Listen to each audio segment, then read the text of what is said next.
It's an interesting question, an interesting way to frame it. I first have a bit of an issue though with the term science being used to describe economics. In my view, part of the problem with the discipline of economics in recent decades has been this turn towards seeing it as a scientific discipline. But it's not like physics or biology, which have theories that can be tested and falsified or verified. As I was just saying in my previous answer, economics is intimately intertwined with politics, with philosophy, with history, and economists should be working with scientists, of course, but that's not the same thing as calling economics a science. And this turn towards treating economics as a science is part of why think we're obsessed with GDP and with growth rates because these are things that we can seemingly measure and track and model. And it certainly has an impact on what you call economic engineering, though I'm not sure I would use the term engineering either, in reference to policy. The policy world, I would say, is more political than academia, but I think is heavily influenced by it. And I think it's hard to change the approach to economic policy making while there's a dominant paradigm in academia that prevails.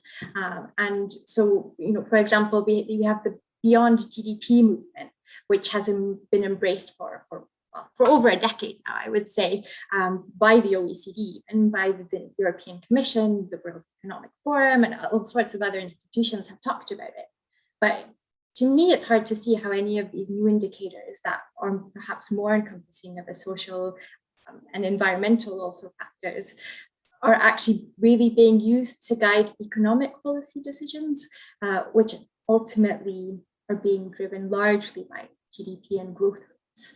And I think that's problematic because the things that matter to what can be considered a good life and what people value are not easy to measure and not easy to put into indicators. So when we think about things like identity and belonging and purpose, friendship, love, self-actualization, these are things that are all necessary for us to actually be in a good psychological state of health.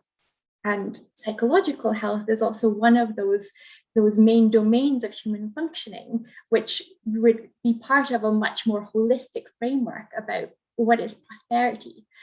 So personally, I find Tim Jackson's framework about this, seeing prosperity as health that he describes in post-growth particularly compelling. These 5 domains of psychological, physiological, spiritual, sexual, and social health are all vitally important. And what we need to be seeking is rather a balance between them, not always more, but balance. And it's a very different notion when we're in a dominant economic paradigm that's always about more and more accumulation, more wealth, more prosperity. And of course, more growth is necessary to a certain point to lift people out of poverty. But after a certain point, I do find the argument compelling that prosperity is not about accumulating just more wealth, but it's about trying to seek that balance between these 5 domains. And I find that these sorts of discussions are still largely missing from most academic, but also policy discussions about economic policy.